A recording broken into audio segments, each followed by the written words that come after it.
जय जय राज महान. स्वागतम सुस्वागतम. शिवडी मध्य विभाग सार्वजनिक गणेशोत्सव मंडळ शिवडीचा राजा सर्व गणेश भक्तांचं सहर्ष स्वागत करीत आहे. समाज प्रबोधनाच्या अमृत महोत्सवी वाटचालीमध्ये सादर करीत आहोत माय मरो मावशी जगो.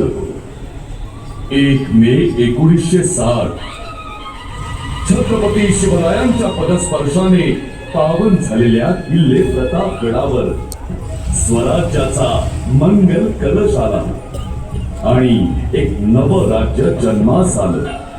महाराष्ट्र. इथली राजभाषा मराठी आणि राजधानी मुंबई.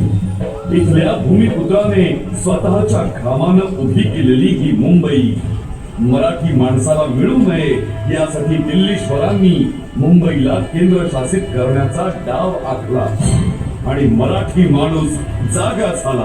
मुंबईसह संयुक्त महाराष्ट्र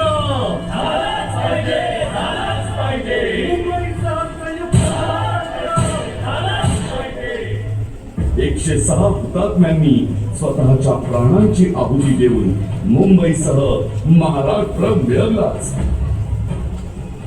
मुंबई स्वप्नांचं शहर. आपली स्वप्न पूर्ण करण्यासाठी देशभरातून परप्रांतीयांचे लोंढे मुंबई गाठू लागले. इथल्या मराठी माणसाने देखील मोठ्या मनाने या सगळ्यांना सामावून घेतलं. पण आज या मराठी माणसावर आणि त्याच्या भाषेवर काय वेळ आली. अमृताशी पैसा जिंकणारी मराठी आणि दिल्लीचे तख्त राखणारा मराठा आज दोघेही हिंदीच्या चोखडात अडकून पडले. 17 जून 2025 राज्य सरकारने त्रिभाषा सूत्राच्या नावाखाली पहिली इयत्तेपासूनच हिंदी सक्तीचा फतवा काढला.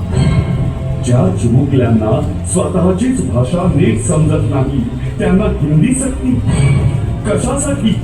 हा अट्टहास कुणासाठी? मुंबई मराठी माणसाला मिळाली हे आज देखील मोरारजींच्या पिलावळींना सहन होत नाही आणि म्हणूनच मुंबई पासून मराठी माणसाला तोडण्याचा हा नवा डाव तर नाही ना. मुंबईतच मराठीला अपमानित करणाऱ्या या काही बोलक्या घटना. स्थळ साकीनाका.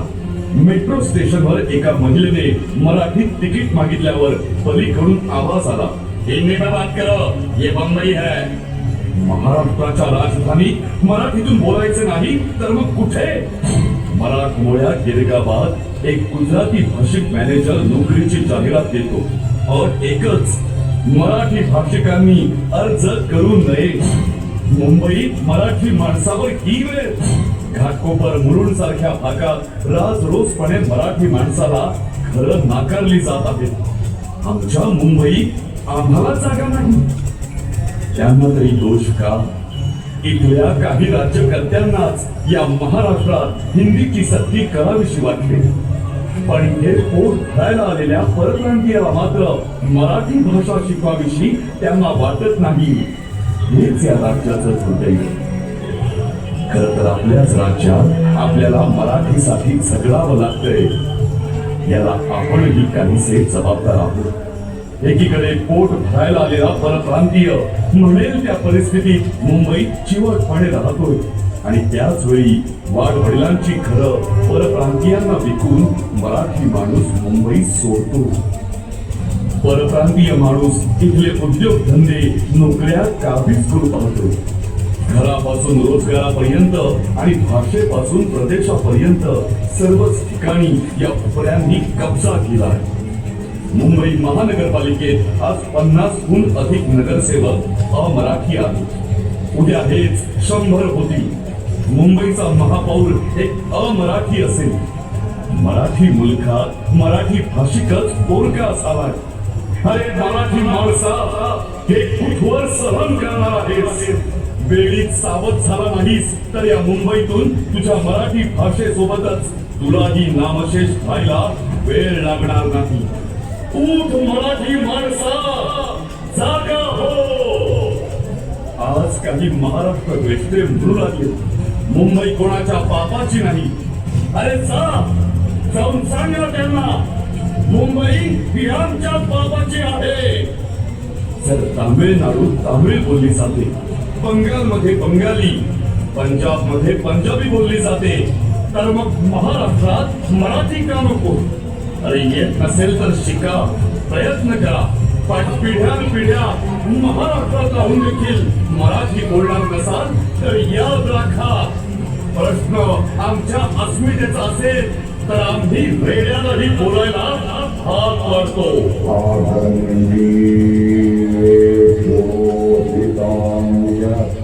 19 जून 2025 मराठी मनातील संतापाचा उद्रेक होण्याआधीच कावेबाज सरकारने हिंदी सक्तीचा निर्णय रद्द केला. आमचा विरोध हिंदीला नाही, हिंदीच्या सक्तीला आहे.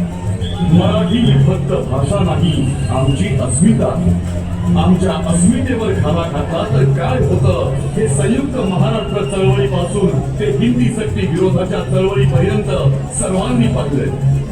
प्रसंग जितका बिकट, मराठा तितकाच तिखट हे पुन्हा एकदा सिद्ध झालंय. माय मरो मावशी जगो ही वृत्ती आम्ही सहन करणार नाही. मराठी भाषा ही आजची नाही, तिच्या पाऊल खुणा थेट 9व्या शतकातील शिलालेखांवर म्हटले आहेत. म्हणून तर आपली मराठी अभिजात आहे, मराठी माणसाचा अभिमान आहे.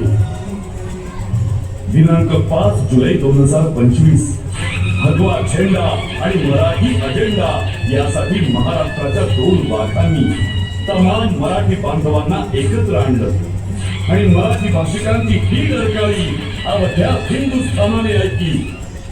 हीच ती वेळ माय मराठीशी इमान राखण्याची, मुंबई आणि मराठी माणसाचा आवाज बुलंद करण्याची. मी मराठीत बोलणार, माझ्याशी मराठीतच बोलायचं हे ठणकावून सांगण्याची. आता जरा थांबा, उठू नका. आता मी काय सांगतो ते ऐका. एकजुटीने राहा. जाती आणि वाद गाडून मराठी माणसांची भक्कम एकजूट उभारा, तरच तुम्ही टिकाल आणि महाराष्ट्र टिकेल. बदत रडत हक्कांच्या गोष्टी करणार असाल तर काहीही मिळणार नाही. आपल्या हक्कांसाठी लढा, अन्याय करू नका आणि सहनही करू नका. मग चला तर मुंबईवर मराठीची मोहोर उमटूया. मराठी जगूया, मराठी जगूया.